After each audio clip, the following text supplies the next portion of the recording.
आप दूसरी किताबों से सवाल करो, आए किताबों तुम किन लोगों के लिए उतारी गई हो, किन लोगों के लिए भेजी गई हो। पूरी इंजील पढ़ जाओ, जवाब नहीं मिलेगा। पूरा जबूर पढ़ जाओ, जवाब नहीं मिलेगा। वेद पढ़ जाओ, जवाब नहीं मिलेगा। आप कुरान से पूछो क्या है, कुरान बता तू किन लोगों के लिए आया है, तुझे किन लोगों के लिए उतारा गया है। कुरान जवाब देगा, हुदल लिल मुत्तकीन। ये कुरान अल्लाह से डरने वाले लोगों के लिए हिदायत है, मुत्तकीन के लिए हिदायत है। ये कुरान अल्लाह से डरने वाले लोगों के लिए हिदायत है। कुरान आपको हर सवाल का जवाब देगा। आप दूसरी किताबों से पूछो, आए किताबों बताओ तुम किस महीने में उतरी। अल्लाह की कसम इंजील नहीं बताएगी कि वो किस महीने में उतरी। जबूर जवाब नहीं देगी कि वो किस महीने में उतरी।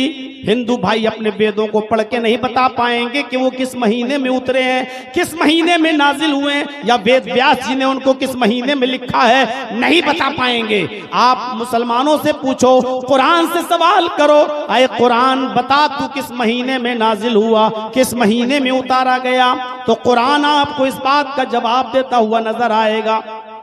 शहरु रमज़ान अल्लज़ी उन्ज़िला फ़ीहिल कुरआन।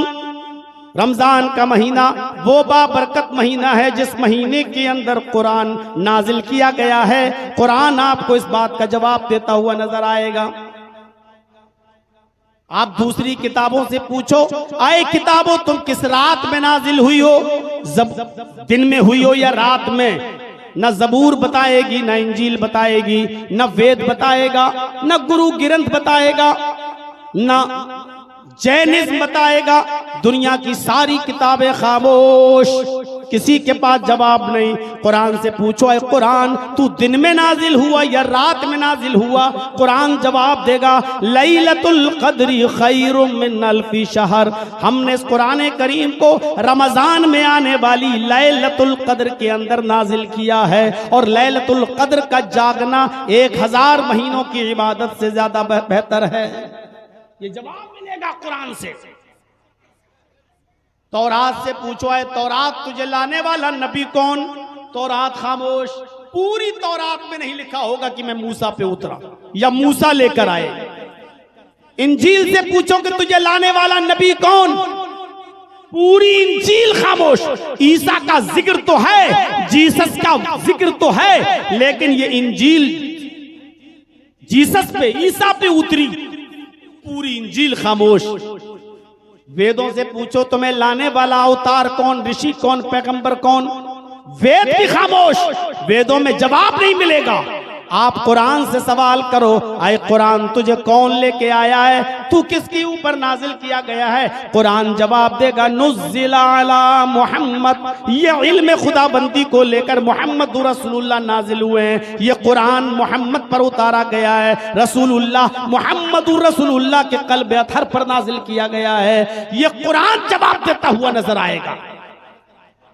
दूसरी किताबों से पूछो, आए किताबों क्या तुम्हारे अंदर चेंजिंग हुई है या हो सकती है नहीं। सारी किताबें खामोश। आप कुरान से पूछो, अरे कुरान क्या तेरे अंदर भी तब्दीली मुमकिन है, क्या तू भी बदली जा सकती है जैसे और किताबें बदल गई। कुरान जवाब देगा, नहनु नज़्ज़लना ज़िक्रा व इन्ना लहू लहाफ़िज़ून। हम ही ने इस कुरान करीम को नाजिल किया है और हम ही इसकी हिफाजत फरमाएंगे। यानी कुरान जिंदगी भर कभी तब्दील नहीं हो सकता है। कयामत की सुबह तक तमाम सेहूनी और सल्जूकी ताकतें आ जाएं, लेकिन कुरान का जबर जेर तो दूर, कुरान का नुक्ता भी नहीं बदल सकती। एक साहब उठे थे कुरान बदलने के लिए, सुप्रीम कोर्ट में एप्लीकेशन दी थी, कुरान की 40 आयतों को निकाला जाए, ये जिहाद के लिए उकसाती हैं। सुप्रीम कोर्ट ने एप्लीकेशन को खारिज कर दिया और 1 लाख रुपए का जुर्माना भी लगा दिया। ऐसी एप्लीकेशन लेकर आते हो। चला था कुरान को बदलने, अल्लाह ने उसी को बदल दिया, वसीम रिजवी से त्यागी बना दिया। चला था कुरान बदलने, वही बदल गया। अभी सुनने में आया है कि जिस मठ वाले ने उसको मंत्र पढ़ाए थे, वहां के लोगों ने कह दिया इसके मरने के बाद हम इसको भैया शमशान घाट में नहीं जलाएंगे, हमारा शमशान घाट अपवित्र हो जाएगा, नापाक हो जाएगा। और उसके घर वाले और उसके समाज के लोगों ने लखनऊ में पहले ही कह दिया है कि अब ये हमारे कब्रिस्तान में भी दफन नहीं किया जाएगा, इसके लिए कोई एंट्री नहीं। देख रहे हैं आप, न वो शमशान घाट में अब जलाया जाएगा, न उसको कब्रिस्तान में दफन किया जाएगा। चला था कुरान बदलने, अल्लाह ने उसकी हैसियत ये कर दी, न खुदा ही मिला न विसाले सनम, न इधर का हुआ न उधर का।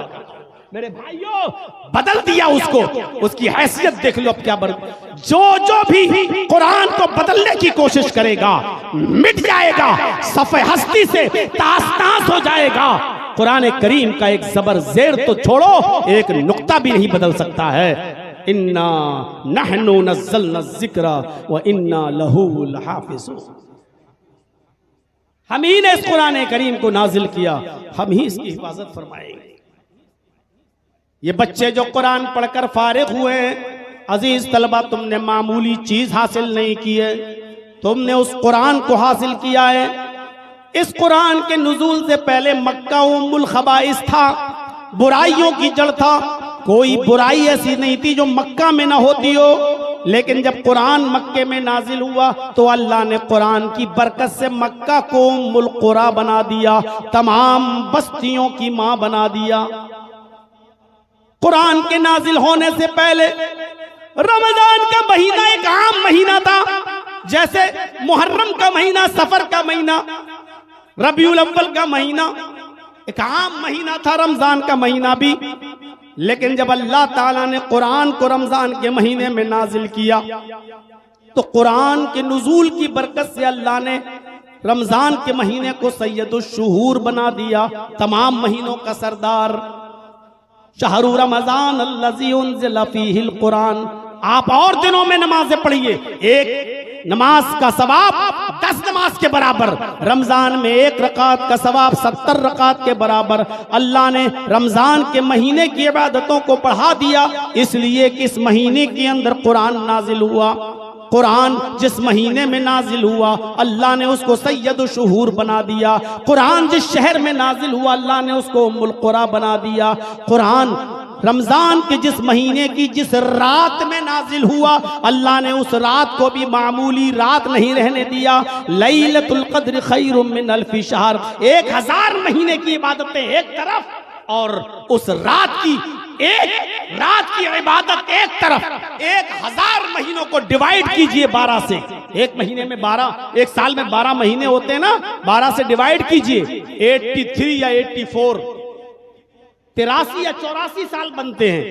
एक रात का जाग लेना 83 या 84 साल की इबादत से बढ़कर, ये कुरान की बरकत, ये कुरान का करिश्मा, ये कुरान की खैरो बरकत है मेरे भाइयों। ये कुरान जो जिब्रील लेके आए, जिब्रील तौरात भी लाए, इंजील भी लाए, जबूर भी लाए, लेकिन जिब्रील का मकाम आम फरिश्ते की तरह था। जिब्रील का दर्जा कोई नहीं था, बस वो भी एक आम फरिश्ता थे। लेकिन जब कुरान लेकर आए और मुहम्मदुर रसूलुल्लाह के क़ल्ब अथर पर नाजिल किया गया तो कुरान की बरकत से अल्लाह ने जिब्रील को सैयदुल मलाइका बना दिया, तमाम फरिश्तों का सरदार बना दिया। अब जिब्रील मामूली फरिश्ता नहीं रहे, बल्कि अल्लाह ताला ने सैयदुल मलाइका बना दिया, तमाम फरिश्तों का सरदार बना दिया। कुरान जिस नबी के ऊपर उतरा अल्लाह ने उस नबी को इमामुल अंबिया, तमाम पैगंबरों का इमाम बना दिया, तमाम पैगंबरों का इमाम। और शॉर्ट में एक जुमला कह दूं, कुरान जो पढ़ते हैं या कुरान जो पढ़ाते हैं दुनिया की सबसे बेहतरीन मखलूक। अल्लाह के रसूल ने कहा खैरुकुम मन तअल्लमल कुरान व अल्लमह, तुम में सबसे बेहतर लोग वो हैं, सबसे अच्छे लोग वो हैं जो कुरान को खुद सीखते हैं और दूसरों को सिखाते हैं। सीखने वाले भी सबसे अच्छे और सिखाने वाले भी सबसे अफजल। गौर करो इस सफ़े हस्ती पर, बहुत से लोग केमिस्ट्री भी पढ़ाते हैं, फिजिक्स भी पढ़ाते हैं, बायो भी पढ़ाते हैं, साइंस भी पढ़ाते हैं, मैथ भी पढ़ाते हैं, उनसे कोई शिकायत नहीं है मेरे भाइयों। आप गलत नहीं करते हैं, अच्छी बात है, लेकिन दुनिया के सबसे बेहतर इंसान वो हैं जो कुरान सीखते भी हैं और सिखाते भी हैं। इसलिए कि जो कुरान सीखेगा, जो सिखाएगा, उसका ऑटोमेटिकली ताल्लुक उसका कांटेक्ट फिजिक्स से भी होगा, केमिस्ट्री से भी होगा, फलकियात से भी होगा, बायो से भी होगा, साइंस से भी होगा, मैथ से भी होगा, क्योंकि कुरान तमाम उलूम का सरचश्मा है। सारे उलूम कुरान से निकलते हैं मेरे भाइयों। एक मैथ का जानकार जब कुरान पढ़ता है तो पूरा कुरान उसको मैथमेटिक्स की किताब नजर आती है। एक साइंस का जब कुरान पढ़ता है तो उसको पूरा कुरान साइंस की किताब नजर आती है। एक बायो पढ़ने वाला जब कुरान को पढ़ता है तो उसको पूरा कुरान बायो नजर आता है। मेरे भाइयों, कुरान सारे उलूम का सरचश्मा है। जिसने पढ़ा इज़ समाउन फतरत, जब आसमान फट जाएगा, तो माहिर फलकियात ने रिसर्च करके कहा कि कुरान बिल्कुल सच्ची किताब है, एक दिन आसमान फटेगा। जिस साइंटिस्ट ने पढ़ा, कुरान में लिखा इज़ा शम्सु कुव्विरत, जब सूरज को लपेट दिया जाएगा। सूरज को लपेटने का मतलब सूरज की गर्मी को लपेटना, यानी धीरे धीरे सूरज लपेट दिया जाएगा, यानी उसकी रोशनी कम होती चली जाएगी, कम। और आज भी साइंस यही कहती है कि सूरज की गर्मी धीरे धीरे कम हो रही है। और जितनी गर्मी सूरज की कम होती है, जमीन अपने ऊपर इंसानों को जिंदा रखने के लिए, अनाज और गल्ले को जिंदा रखने के लिए सूरज की मकनातीसी कशिश इस जमीन को उतना अपने ऊपर खींच लेती है।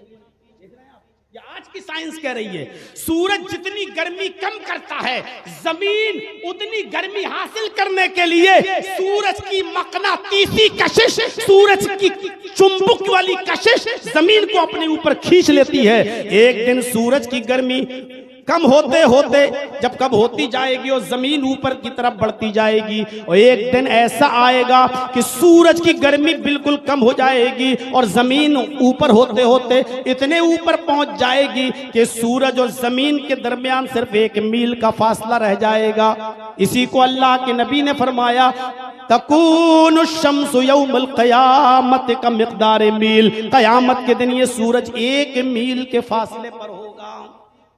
सूरज अपनी गर्मी धीरे धीरे कम करता जा रहा है और सूरज की मकनातीसी कशिश इस जमीन को धीरे धीरे ऊपर की तरफ खींचती जा रही है। ये आज की साइंस ने रिसर्च करके बता दिया। 1400 साल पहले कुरान ने जो कहा था, आज माहिरीन फलकियात इस नतीजे पर पहुंच रहे हैं कि कुरान बिल्कुल सच्ची किताब है। कुरान ने 1400 साल पहले ज़कात देने का हुक्म दिया और ज़कात का जो सिस्टम बताया अल्लाह के नबी ने, हैं? आप गौर कीजिए, बहुत आसान है। साहिब हैसियत हो, इस्तिताअत हो, हमने कह दिया 40 रुपए में 1 रुपया, 100 रुपए में 2.5 रुपए, 1000 रुपए में 25 रुपए, 1 लाख में 2500 रुपए। हम बहुत आसानी के साथ इसका हिसाब किताब जोड़ के बता देंगे। लेकिन अगर कल अल्लाह ताला अडानी को या अंबानी को इस्लाम की दौलत से माला माल कर दे, तो बताइए इसकी कितनी ज़कात निकलेगी? जरा कोई जाहिल जोड़ के बताए। अब अडानी जी की करोड़ों अरबों खरबों तो है नहीं, कितनी है ये आप अंदाजा लगा सकते हैं। जब तक आप मैथ नहीं पढ़ेंगे तब तक उसकी ज़कात का हल कैसे निकालेंगे? आज आप अपने मामूली हिसाब किताब के लिए, अपनी 2, 4, 5 फैक्ट्री के हिसाब किताब के लिए आप सीए रखते हैं, चार्टर अकाउंटेंट रखते हैं। मैं ऐसे बंबई के बहुत से सेठों को जानता हूं जो अपनी ज़कात के हिसाब किताब के लिए भी सीए रखते हैं कि कितनी इनकम हुई, कितना हिसाब आया, कितनी ज़कात देना है, हमें जोड़ के बताइए। मेरे भाइयों बताओ, कुरान में आने वाली व ईताउ ज़कात इस ज़कात के मसले को हल करने के लिए जब तक आप मैथ नहीं पढ़ेंगे ज़कात का मसला कैसे हल करेंगे। इसलिए कुरान के इल्म को हासिल करने के लिए जरूरी है कि आदमी मैथ भी पढ़े। कौन कहता है कि इस्लाम दुनियावी तालीम से आपको रोकती है? आपके पास जमीनें भी हैं, जायदाद भी है, कारोबार भी है, फैक्ट्री भी है, आप मर गए, आपके बेटे भी हैं, बेटियां भी हैं, आपकी मां भी जिंदा है, आपकी बहन भी है। आपके मरने के बाद अब आपकी विरासत कैसे तकसीम होगी? किसी का 1/2, किसी का 1/4, किसी का 1/6, किसी का 1/8। जब तक आप मैथ नहीं पढ़ेंगे तब तक आप अपनी प्रॉपर्टी, जमीन और जायदाद का बंटवारा नहीं कर सकते हैं। इल्मुल फराइज को सीखने के लिए आपको मैथ भी पढ़ना पड़ेगी। इसलिए कुरान और हदीस आपको दुनियावी तालीम हासिल करने से नहीं रोकती है। इसलिए मदरसों में आप दीन के साथ साथ दुनियावी तालीम का हासिल करना भी बहुत जरूरी है। हमारे उत्तर प्रदेश के अंदर तो बुलडोजर चलाए जा रहे हैं मदरसों पर, और आपने देखा होगा 4-5 दिन से आज तक और NDTV, भारत जी न्यूज हमारे पीछे हाथ धोकर नहीं, नहा धो के पड़ा हुआ है। आप टीवी खोल के देख रहे होंगे, आज भी एक टीवी चैनल पे चला हुआ है और हमको ममता का दलाल कह रहा है आज भी, और यहां तक कह रहा है कि इस जहरीले भड़काऊ भाईजान पर कब लगाम कसी जाएगी। ये आज का बयान है, मेरे पास सेव है मोबाइल में।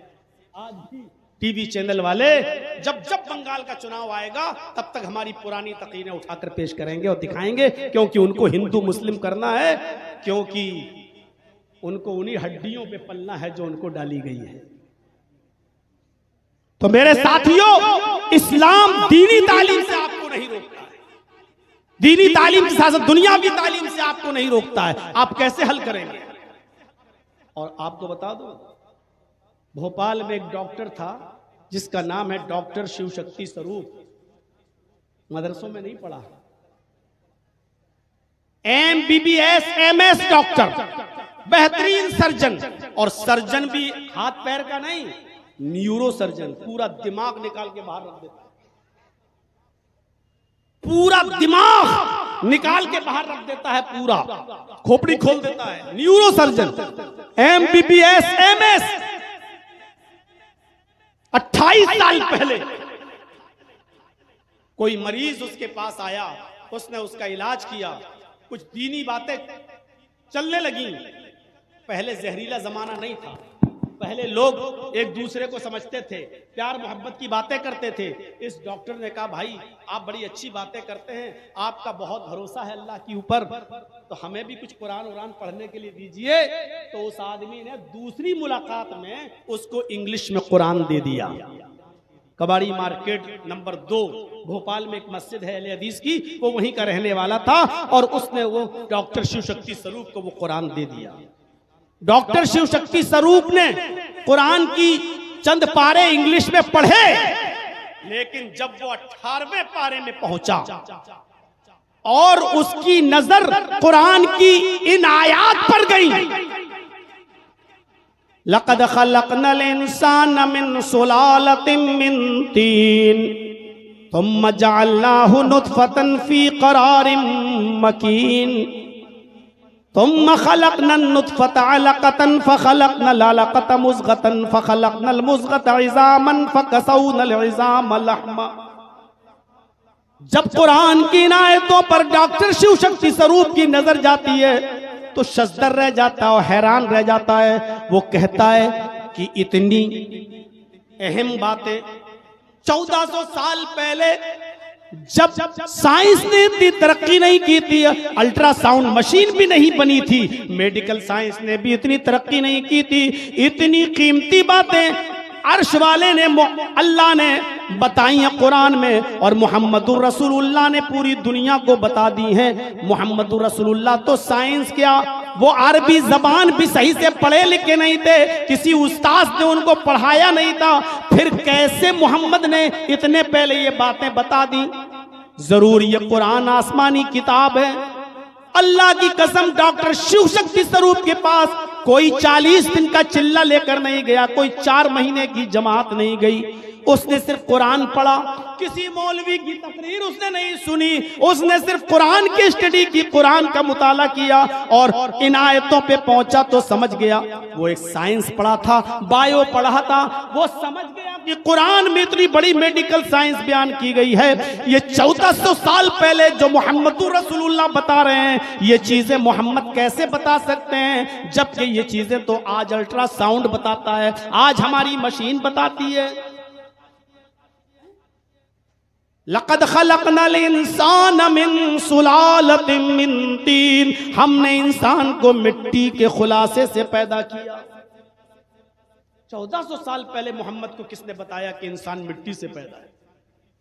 ये तो आज की तहकीक कहती है, रिसर्च कहती है कि इंसान मिट्टी से पैदा है।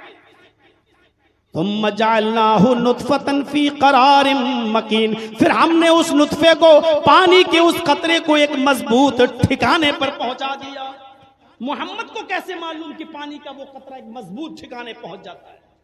ये तो हमारी अल्ट्रासाउंड मशीन कहती है। मियाँ बीवी मिलते हैं, मुजामियत करते हैं, सोहबत करते हैं, पानी का वो कतरा इतने मजबूत ठिकाने पर पहुंच जाता है कि बीवी खाना बनाए, रोटी बनाए, टहले चले, खाए पिए, घूमे फिरे, कुछ भी करे, लेकिन पानी का वो कतरा इतने मजबूत ठिकाने पे पहुंच जाता है कि वहां से टच से मस भी नहीं होता है। ये तो आज हमारी अल्ट्रासाउंड मशीन कहती है। मोहम्मद को इतने साल पहले, 1400 साल पहले किसने बताया कि वो पानी का कतरा एक मजबूत ठिकाने पर पहुंच जाता है? उसने आगे पढ़ा, सुम्मा खलक़नन नुतफ़ता अलक़तन, फिर हमने उस नुतफे को, उस पानी के कतरे को जमा हुआ खून बना दिया। फ़ख़लक़नल अलक़त मुज़ग़तन, फिर हमने उस जमे हुए खून को गोश्त का लोथड़ा बना दिया।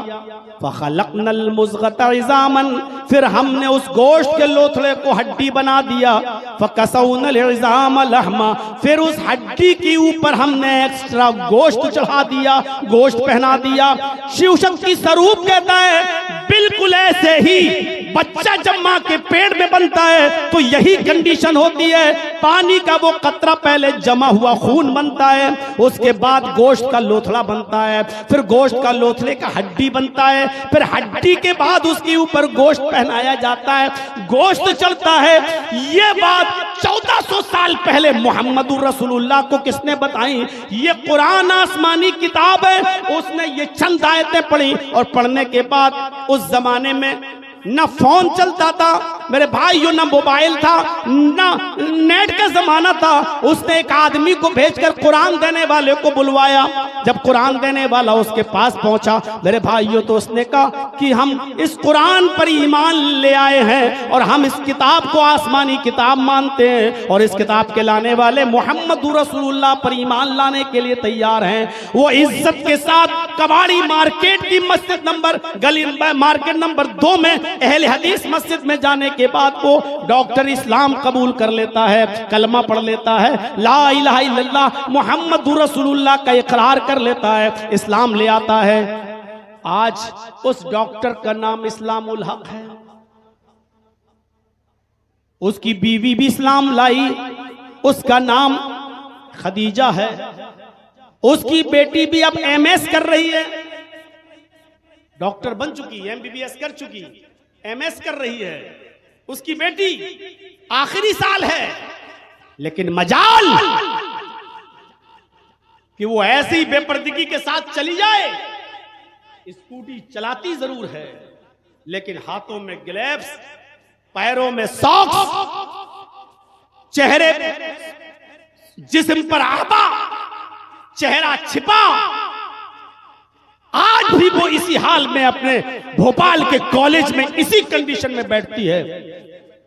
उसके ऊपर भी हिजाब का मुद्दा उठा, लेकिन उसने हाई कोर्ट से आदेश ले लिया है कि नहीं, जिस लिबास में इसकी आजादी है, ये जिस तरह जिस देश में आना चाहे इसको कोई नहीं रोक सकता है। उसके पास हाई कोर्ट का आदेश है। हमारी लड़कियां क्या पर्दा करेंगी? इन जलसों में भी जाओ तो जलेबियां खरीदती हुई नजर आएंगी और बुर्का भी होगा उनके पास, अबा भी होगा उनके पास, चूड़ियां भी खरीदती हुई नजर आएंगी। मेरे प्यारे साथियों, कहना यह चाहता था कि कोई जरूरी नहीं कि मदरसों में पढ़कर ही कोई अच्छा इल्म हासिल करे और वही लोगों को इस्लाम की दावत देगा। नहीं, डॉक्टर शिव शक्ति स्वरूप ने कुरान पढ़ा, इंग्लिश जानता था, बायो पढ़ा था, साइंस पढ़ा था, इसलिए अच्छी तरीके से समझ गया। तो एक साइंस पढ़ने वाला कुरान जब पढ़ता है तो उसको पूरे कुरान में साइंस नजर आता है।